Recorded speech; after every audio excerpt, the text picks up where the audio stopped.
Okay, so this is going to be a video going over how to set up a Bannerlord dedicated server. I'm making this video because there was quite a few people I was working with yesterday that had issues, and it's certainly a complicated setup, so we're just going to get started here. So the prerequisites for this video would be that you have installed the Bannerlord dedicated server on Steam. What you'd have to do is go over to the library tab and then the tools tab, and you would need to find the Mountain Blade 2 dedicated server entry and install it. When I first opened Steam on the day after it launched, I had to restart Steam once, close it, and open it again, and it all appeared. So that might be something you have to do as well. Once that is installed, you can continue to the next step. So the first thing you're going to do is open Bannerlord in multiplayer, and from the main screen, you're going to open the console with Alt tilde, and then in the console, you will enter custom server.get token.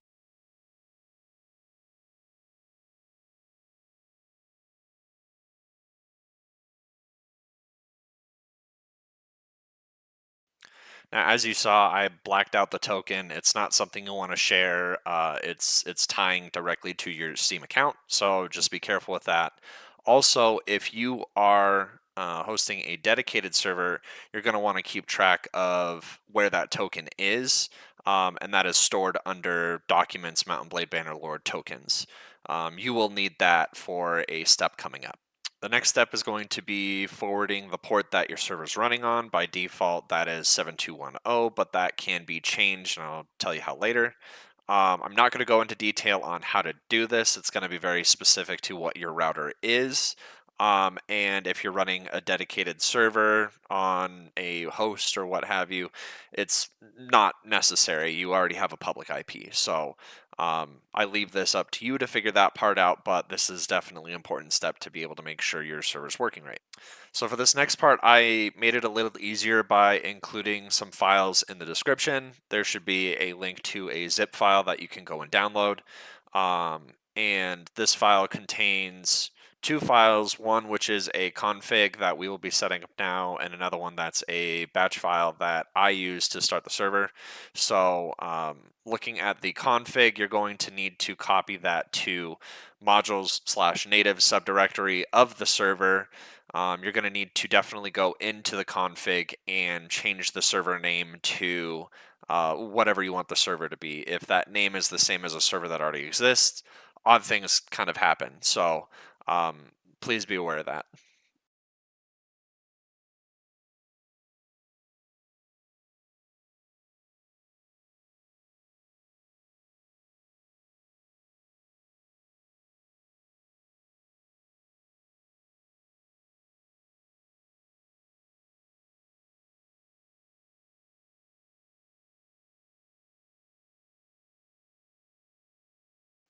So I ran through that video kind of quickly. If you need to pause, go back and look at any of that, feel free to.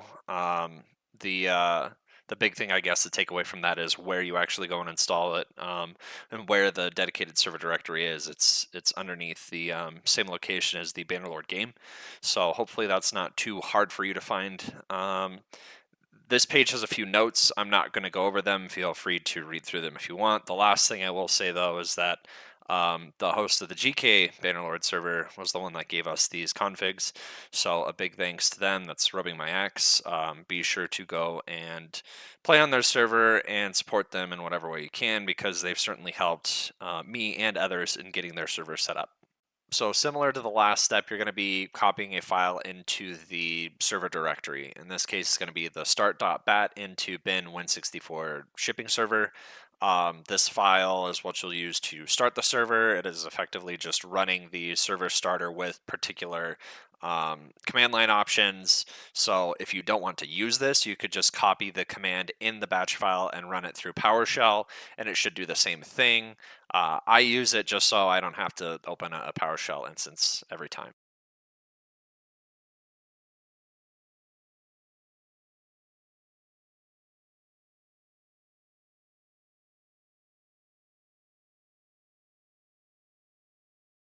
So if you don't plan on using custom maps or the web UI for the dedicated server, you can turn off the dedicated custom server helper. This would allow anyone to join the server without having to enable the dedicated custom server helper on their game, the Bannerlord game itself. If you do turn it on, they will need to enable the dedicated custom server helper mod. And so that's just something to consider, and I'll show those instructions now.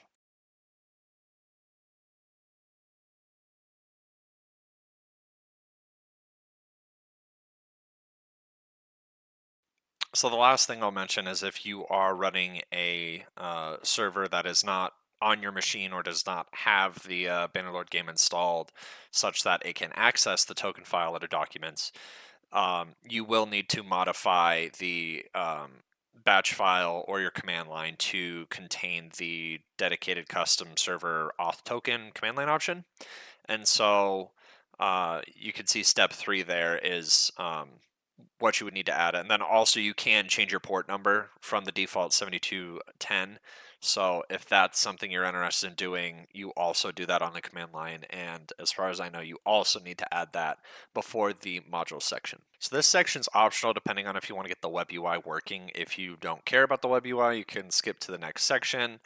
If you do want the web UI to work, you will need to copy the directory www.root in the Win64 shipping client directory of the server into the Win64 shipping server directory.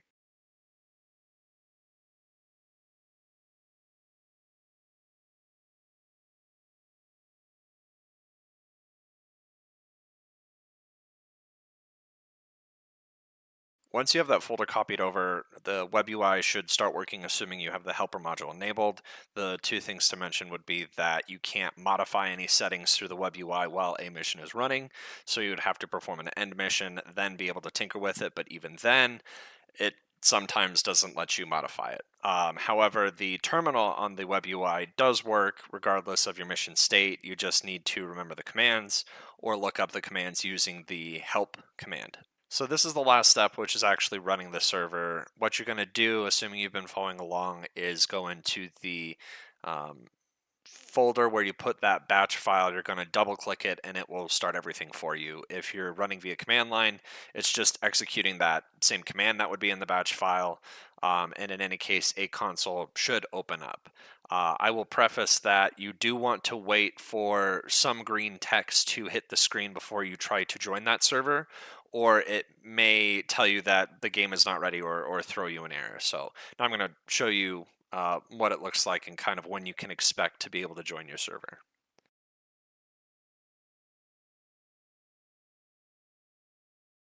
So as you can see right there, that's the green text I'm talking about. There's a line that says your server's running. So that's really what you're looking for. So from here, you're going to go to the custom server list, look for your server name and join it. You should be able to join at this point. And as you can see, I am joining my server. It's a team deathmatch. Map is Nordtown. Able to join, able to play. So all is good there. So if your server's running, here's some general tips that may help you. You can enter commands into the command prompt. Even if you don't see what you're typing, it is totally accepted. So enter list, hit enter, and you should see the list of available commands. Also, to change a map via the console or the UI, you need to end the mission, change the map via the property, and then start the mission. And if you have the enable automated battle switching property turned on, that will certainly affect your ability to change the map because that automated stuff will supersede whatever you're doing. So something to consider there.